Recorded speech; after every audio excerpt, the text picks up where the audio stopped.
Arlington Police, Alexandria City Fire, Alexandria Police, Virginia State Police, the NCR Incident Management Team, the Virginia Department of Emergency Management, the Virginia Department of Transportation, the Virginia Senator Warner's office, MWA's Fire and Rescue Team, MWA Police. A special shout out to every one of them. MWA has been amazing in helping and working with us, and we're truly appreciative. Along with DC Fire and Rescue, just extraordinary, taking the lead. Prince William Fire and Rescue. In Maryland, the Montgomery Fire and Rescue, Prince George's Fire and Rescue, Charles County Fire and Rescue, Baltimore Fire, Baltimore Police, Anne Arundel Fire Department, Maryland State Police, Maryland Natural Resource Police, MPD, DCFD, from the federal side, the U.S. Coast Guard, U.S. Army, U.S. Air Force, FBI, Secret Service, Customs and Border Patrol, Park Police, DOD, Naval District Washington, American Medical Response, and yes, the U.S. Department of Labor. All of those have been amazing partners and are one of the reasons why that this investigation continues to progress the way we want it to. As I said, we did family briefings last night, and today there are over 100 family members that are now in the area receiving briefings, and as part of a legislative requirement, receiving family assistance. They have been briefed by the medical examiner, the fire chief, NTSB chairman, and myself, along with the family assistant unit from PSA Airlines. In regard to NTSB staff, all staff are now on scene that have been requested. And I want to point out one specific staff member because we're doing a joint NTSB and DOD investigation. The NTSB actually has a Black Hawk certified pilot on staff, on our personal staff, based out of Alaska. Once we realized the dynamics and the intricacies of the Black Hawk, we have brought that member in. They are on scene now, providing direct technical assistance to the NTSB. Now, it does not mean that the DOD is not working and helping with us, but in order to maintain our independence, we have our own Black Hawk certified pilot in the working group for helicopters. Regarding salvage at this point, the Navy Supervisor of Salvage is conducting salvage operations at the current time. Barges are en route from Virginia Beach, and we anticipate them to be on scene early tomorrow morning. After their arrival, they will be secured and located, and then significant salvage operations will continue. They are ongoing right now, but this will be the main lifting. It's being done in conjunction with the DC Medical Examiner's Office in order to make sure simultaneously that any additional victims are recovered and immediately turned over to them for identification and returned to their families. SupSalv, which is the supervisor of salvage, is also conducting a debris mapping right now. This will help in our post-accident analysis of how the machine actually reacted to the incident. It'll also help us with understanding some of the airworthiness and crashworthiness and human factors. We have right now two distinct debris fields. One that houses the Sikorsky, which is in comparison to the CRJ, a little bit smaller. The CRJ is in another distinct area, and we consider a little bit larger. The good news is, based upon the initial mapping, while there are some small aspects of that debris field, there are large chunks that will be easily recoverable, and it will aid in the investigation when we bring it into the secured facility that will be located here on MWA. That will help us in the close proximity to be able to review and evaluate. Yesterday, we outlined for you a number of groups that have been stood up. A few of them in particular I want to call out, although every one of them have been working very hard. For your edification, the ATC group, Air Traffic Control, has been conducting interviews today. They're ongoing tonight. They will be ongoing for probably the next few days. We've had full cooperation in getting the witnesses that we need to gain those interviews. We will then take that information and match it with other data that we're receiving, and if necessary, conduct follow-up interviews at a later time. Our operations group now has on site an exemplar airplane similar to the CRJ 700. It's on a hard stand here at MWA. They will use that to evaluate cockpit configuration, seating, things like that. So whenever the salvage comes up, we're able to use an exemplary aircraft to match it against examples such as where maybe switches are, navigational aids, electronics. It is almost the exact same configuration as the incident aircraft.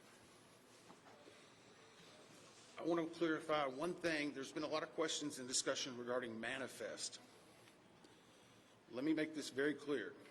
The NTSB will not and has not released a manifest. We have not in our history, not in our past.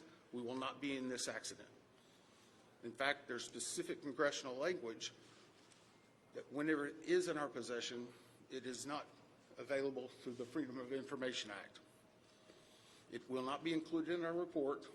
We will not be putting any names of any of the victims. Any release of that information will come from other individuals or groups. Regarding the recorders, as many of you saw last night, we recovered from the CRJ 2 separate recorders. One was a FDFR, that is a flight data recorder. FD.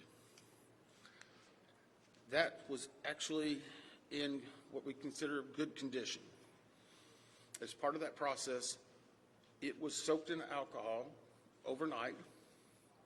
It was then opened today, and we have a high level of confidence that we will be able to get a full download in the very near future. Now, once we do have that download, we will not be releasing immediately the information regarding it. We will have to go through, correct the data sets, make sure they're synchronized. This has approximately up to possibly 2,000 data points. Is that right, Bryce? So all of that has to be synchronized and looked at. It's a very laborious practice. It takes a lot of time. Regarding the CRJ's cockpit voice recorder, once it was recovered and opened, we found that it had water intrusion. That is not uncommon. It is not an unusual event for us to receive a recorder with water intrusion. We deal with that all the time. Our recorders division is one of the best in the country, in the world actually, and we have recorders sent everywhere. So there's a step. The CVR was soaked overnight in ionized water, at which point the team put the CVR into a vacuum oven in order to extract moisture. They are still checking electrical connections to determine if they're ready to try a download.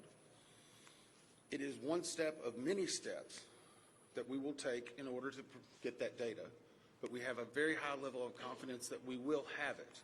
We just have to work through a number of steps. Lastly, on recorders, the Sikorsky, where the CRJ has 2 separate recorders, the Sikorsky has a combined cockpit voice recorder and digital flight data recorder. It's in one box. I can report to you now, we have recovered the Sikorsky black box. It is safely at the NTSB headquarters. It will begin an evaluation, just as the other 2 recorders did last night, to determine when and how to take action. I can tell you from a visual inspection, we saw no exterior damage that would indicate that it was compromised at this time. So we have a high level of confidence that we will be able to have a full extraction from that as well. Those are some of the significant updates we have right now. Obviously, we'll be doing some more in the essence of time and making sure our team gets back. I think we're going to be able to take maybe 4 or 5 questions. I'll call on you and I'll repeat it. So we'll try to play that game a little bit, please. Right here. Thank you very much. Your name and outlet, please. Jonathan Curzon, Channel 9 Australia. Captain Sully Sullivan was one of the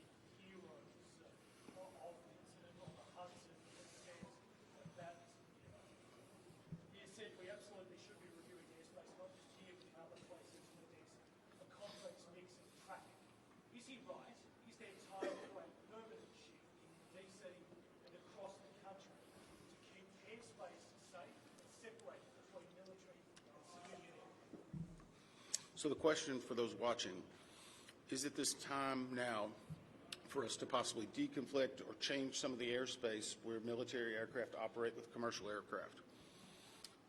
I can't give you a definitive answer on that. What I can say is in this incident, it should not have happened. We have in aviation what's called a Swiss cheese approach, wherein if something fails, a backup should catch it. Multiple layers of redundancy.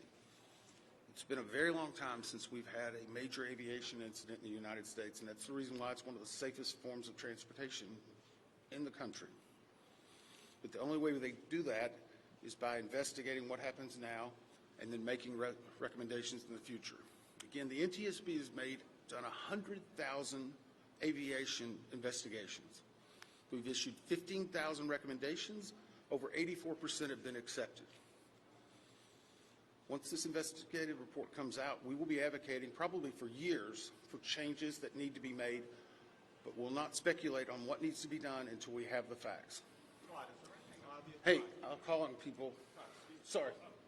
Dave Jefferson from Reuters. Can you talk about how long you think it will take to recover the debris, how long you plan to be on site, and have you got any early data yet off the ATC tapes? I think that was 3 or 4 together. How long the debris will take, how long we'll be on site, and have we gotten any information off of the air traffic control tapes. The debris, we are hopeful once the mapping is done that it will be done in what I will call quick order. I can make no guarantees of that because first and foremost we need to make every effort and to make sure we're recovering every one of the people that perished in this accident. We'll have some cranes that will be coming up, and once that happens you'll see a lot more activity and we'll be moving that in, but I don't want to give you a definitive time. I would say it will start in earnest probably on Sunday, and it will go through next week, and some of that's contingent upon weather and other things. Regarding the ATC tapes, we've received a lot of different information on ATC, and so I'm just going to preempt it. Off-the-shelf software programs are not always as accurate as the data we specifically get from ADSB, from the black boxes. All of that are factors that come into our investigation. So we will not speculate about ATC tapes that you may have heard and seen online or snippets. We are getting the full cooperation that we need to be able to make an accurate assessment and to make sure what we are saying is factual and that it will help and aid in the entire investigation. You? Cooper from Channel 7 in Boston. Is there anything glaring from the videos that we've all seen that would tell you that the pilot in the Black Hawk helicopter made a mistake? The question is, based on the videos, have we drawn any conclusions? We have not. We know that there was a significant incident in which the 2 aircraft collided, a pretty significant fireball. If you will recall, even after the first day, we only had maybe 1 or 2 grainy images that were coming out. We're seeing more and more at this time. So we're still collecting data, but we are not going to opine until we see a lot of other things in there. A couple more? 2 more? Yes, sir. On team with CNN, how critical is it to interview the controller in the tower pad? And how concerning is it to you, the reports that that controller was working 2 positions at the same time? So the question was, how critical are the air traffic control interviews and basically staffing? So air traffic control interviews are critical. That's the reason why there's a process in place. That began immediately after the accident. It was preservation of that evidence. It was immediately taking down notes, getting logs, all that information. We will go back and look at any air traffic controller that was involved in this.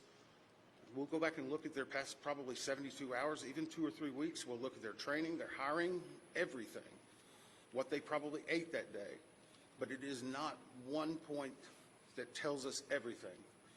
It's layered into a lot of other information that's very critical. Regarding staffing, the FAA has had a very robust plan in looking at staffing. Obviously, we'll be looking at not only staffing that day, but progressively staffing. How many people, what job functions they were doing. Were they being combined? Were they not? What was the weather outside? What was the number of landings? I recall back during COVID, 1 runway was being used. Runway 1, that was the only one. 33, as traffic came back, started being opened up. So we would look at changes in traffic patterns, construction at the airport, all of that. It all paints a very big picture. Who are you? Sorry.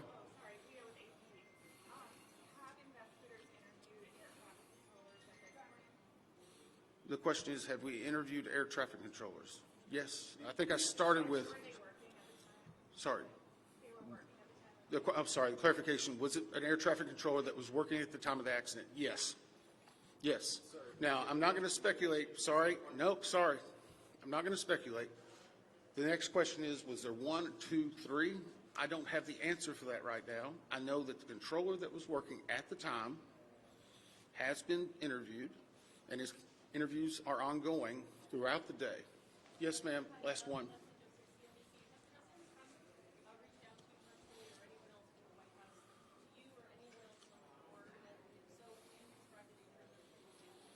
The question is, has anyone from the White House reached out to me or other board members? I won't speak for other board members. I know that the chair did a briefing yesterday. It was publicly discussed and gave some information. I have not received any contact. I'm going to go back to something we talked about earlier.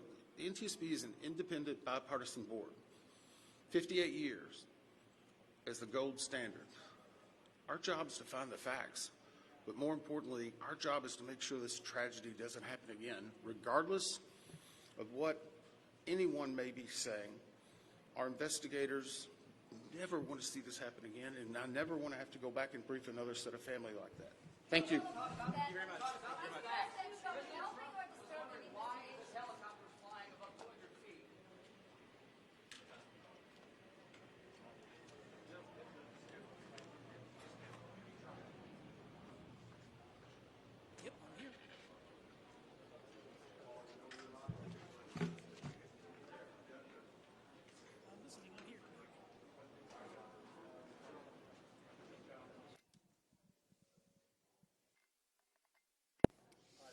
Hey, can you hear me now?